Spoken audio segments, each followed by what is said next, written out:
First of all, let's get this out the way. There's gonna be this comparison between Lonzo Ball and Jason Kidd, all right? And are there similarities where they both played in, college in California? Lonzo Ball, UCLA, Jason Kidd in California. They both were number two overall picks in their draft. Ball in 2017, I think it was. It was 2017 or was it 18? I think it was 2018 actually. 2018. Kidd in 1994. Both from a light skinned point guards. So that's where you're going to see the comparisons. But there's a lot of difference, man. A lot of differences. I will say that at this stage, Ball is a better outside shooter. But even there, when you look at league averages, he's, still a little bit below average. Like, what does he shoot? Like 34%, 35% from three. The league average is like 36, close to 37%, I think. So even when you look at the league average, he's below par in that aspect. Um, you know, but Jason Kidd's advantages were, for his size, Jason Kidd was a tremendous rebounding guard. All right. To be a 6'4" point guard and to average well over 6 rebounds per game for your career is phenomenal. And there were some seasons where Jason Kidd was averaging 7+ rebounds per game. Now remember, this isn't in this era now where you have all these inflated numbers. Like this was back in the I would say what was his best years? The late '90s into the mid 2000s. So that's when the stats were down, way down. Like the pace was way down. So he had seasons back then when he was putting up like uh let's say 15, 7, and 9, which in today's basketball would be more like uh 18, 10, and 12 or 10 and 11. Like he would be averaging a triple double easy. You know what I'm saying? Um, so when you think about it, his 107 triple doubles in that era is remarkable. What would he be doing now in today's era? Up and down, up and down, up and down. All these extra possessions, extra rebounds, all these extra assists that guys get now during the pace of the game. What was his numbers be? Instead of 12,000 assists, what would it be? 14,000, 15,000? Would he have attained 10,000 rebounds in his career if he had played in today's era? Being that he played in so many games, what would his numbers look like? It would be crazy. Um, but Jason Kidd had better court awareness, higher basketball IQ, more savvy, was better able to actually run a team, far better able to run a team than Lonzo Ball. Um, much better on the defensive end. I would say Kidd was an elite defender for many years, and had a knack for stealing the ball. Lonzo is not a bum, but he's just not in that class. And then the thing that really separates Kidd and Ball is just self confidence, man, and the way they approach the game. Lonzo doesn't play hard to me. Um, he he doesn't.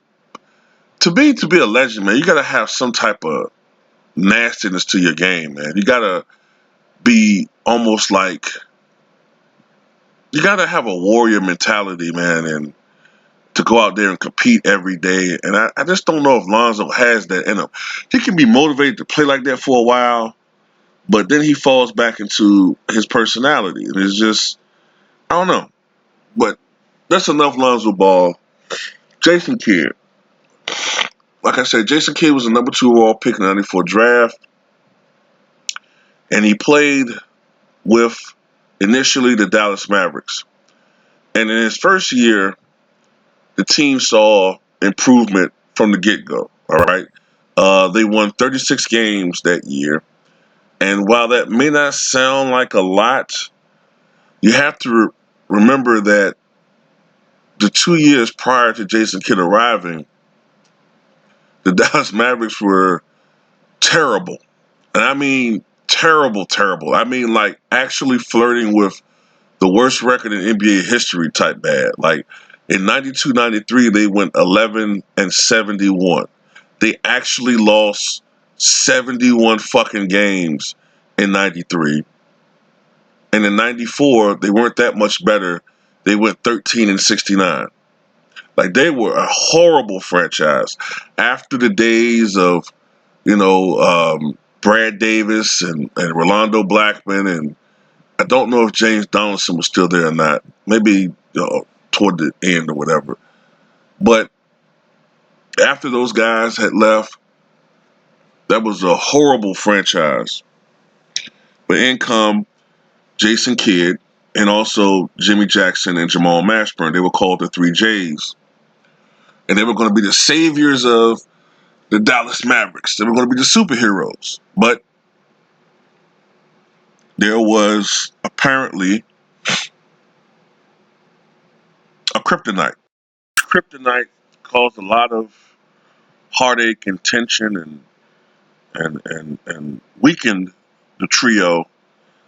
Sad because after the 94 season, the season where Jason Kidd was co-rookie of the year with Grant Hill, this kryptonite just caused a lot of problems. And after having such a sensational rookie year, team-wise, the 3Js and Kidd, the team regressed the next couple of years until that trio was ultimately broken up.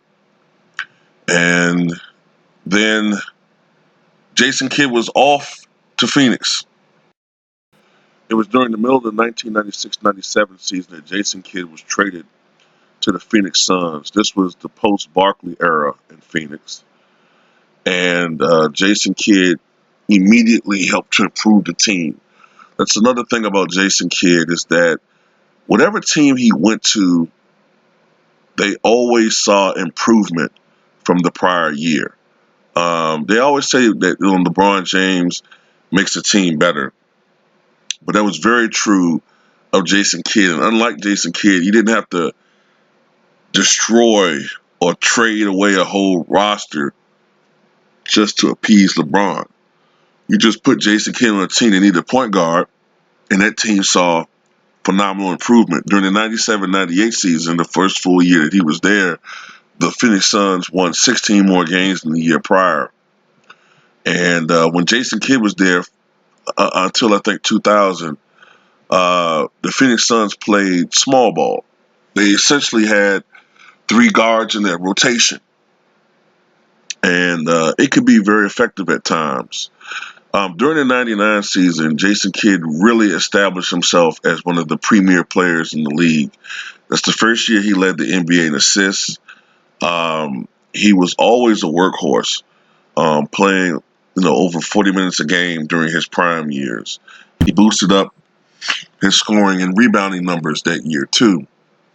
And I believe that was one of the first years that you started seeing Jason Kidd start to shoot that 3.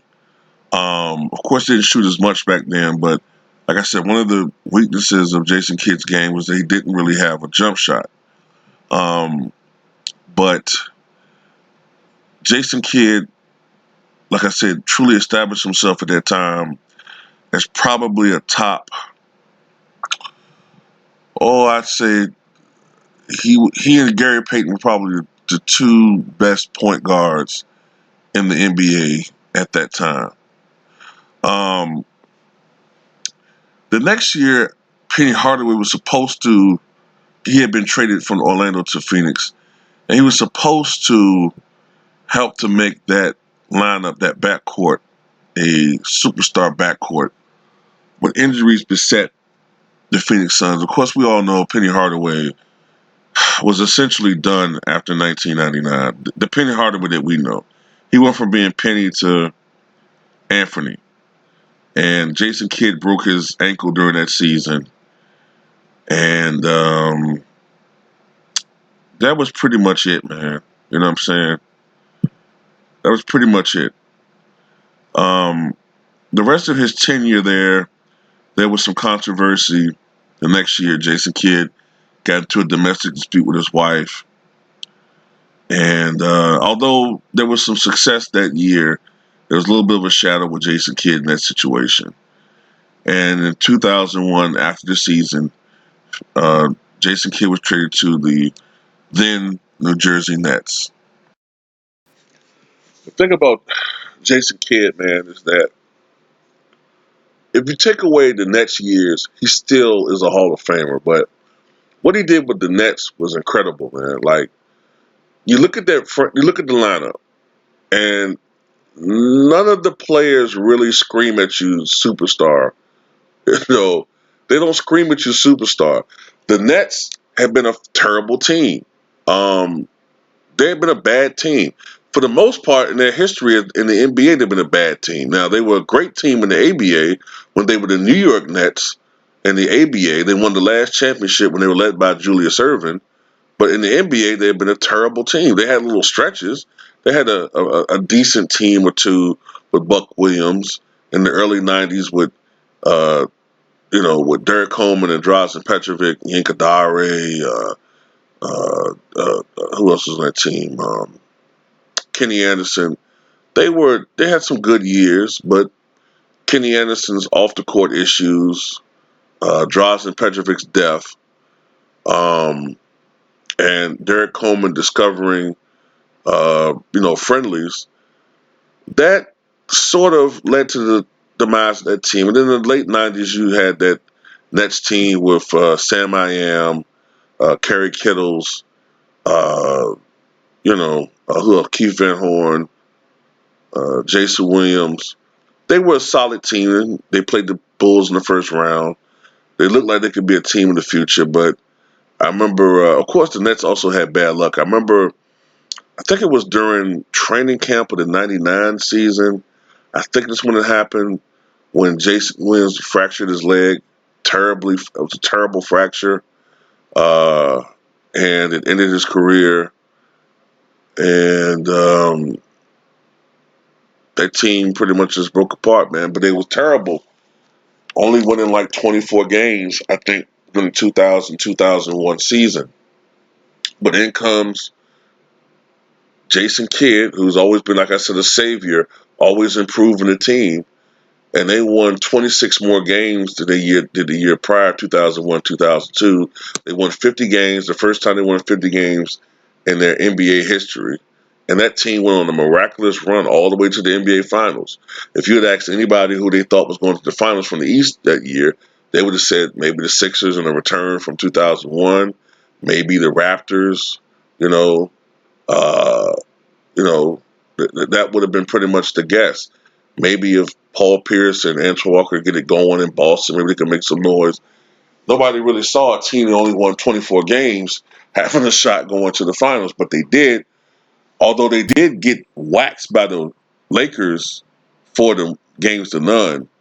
Um, although the games weren't really blowouts per se, but you never got the sense that the Lakers were in any trouble in any of those games, for the most part. But Jason Kidd was second in MVP voting that year to Tim Duncan, and Jason Kidd and the New Jersey Nets at the time, New Jersey Nets, were going to repeat that process once again, being one of the best teams in the East and in the NBA, and returning to the NBA Finals. This time against the San Antonio Spurs. This time the series was more competitive. It was tied at 2 games apiece after 4 games, but ultimately the Spurs were able to win that series 4 games to 2. Now, were the ratings great? No. I think these Nets finals were some of the lowest rated finals of all time. If you were a basketball fan, you loved it, especially the Nets Spurs series, because you didn't see or hear such cocksucking like you do today. But for the average casual fan, it wasn't exciting. There wasn't a lot of star power, so the finals were not rated that high. But anyway, even though Jason Kidd and the Nets were never able to go to another finals, they remained one of the best teams in the East for many years to come. I think it was during the 2004-2005 season that they added Vince Carter in a trade from the Raptors to try to give them some added scoring punch and star power. But it was not to be. But they remained a good team for years to come. I think it was 2008 when Jason Kidd was traded to the Dallas Mavericks. I think he was traded there.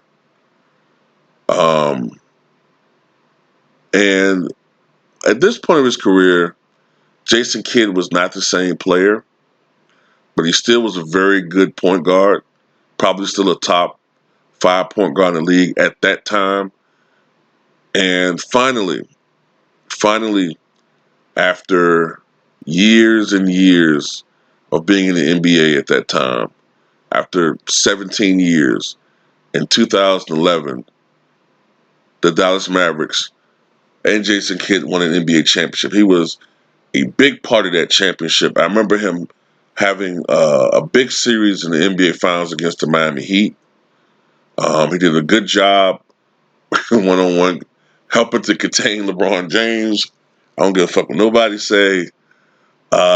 Jason Kidd, he stepped up when LeBron didn't step up, all right?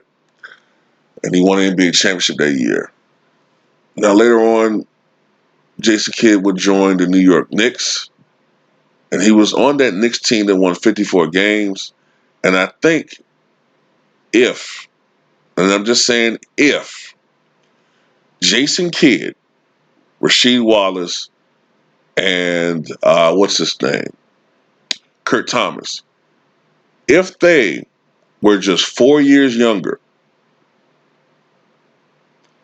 I think that team could have made it to the NBA Finals and possibly have won the championship.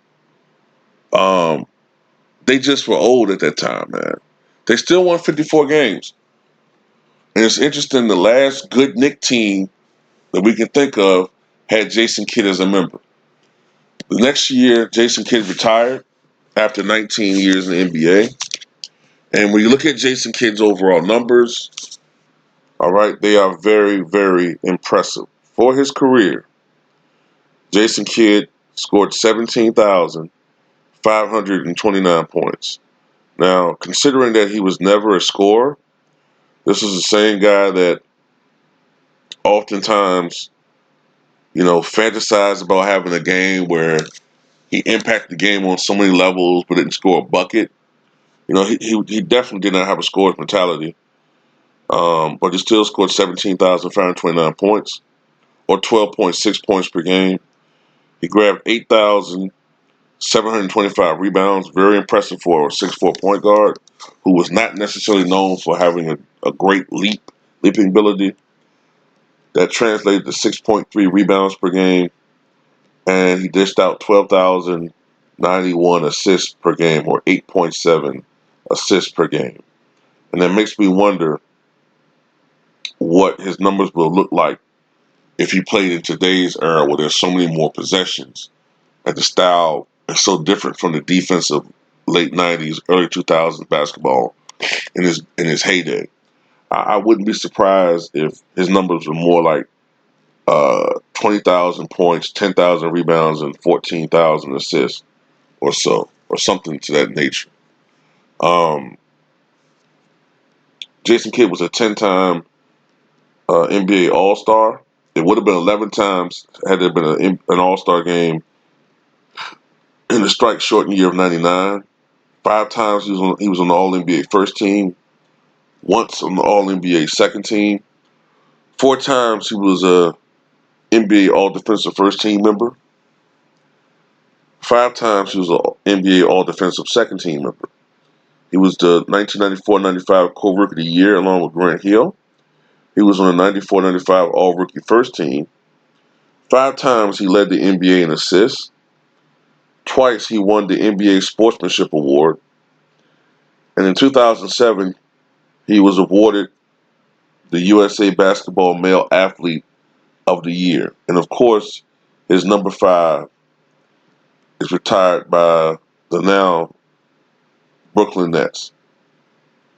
He won Olympic gold twice, once with the 2000 team in Sydney, and once with the 2018 in Beijing, China. Just want to go to Jason Kidd's numbers right quick. Want to check some out with Jason Kidd. His best years.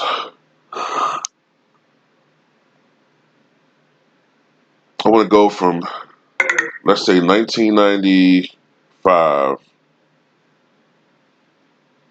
Let's say 2010. This last year he was an All-Star.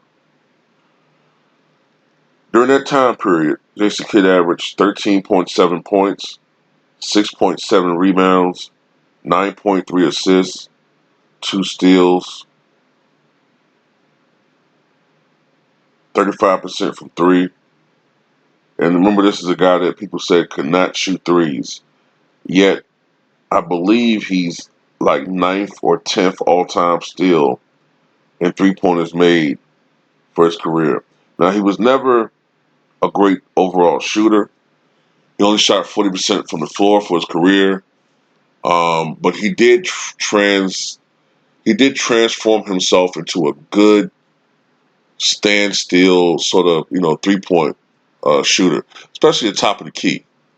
You know what I'm saying? He was really good at knocking down that particular shot from that angle. And he knocked him down, like I said, at a 35%, 36, 37% clip, which is pretty good for a guy that most people said couldn't shoot at all. So Jason Kidd, one of the great point guards of all time. If you have to ask me, like my top 10 list with point guards right now, it would be, because I don't consider Jerry West a point guard. I would say it was Magic Johnson, Oscar Robertson, Isaiah Thomas. I'd say John Stockton, then Gary Payton, Jason Kidd, Bob Cousy.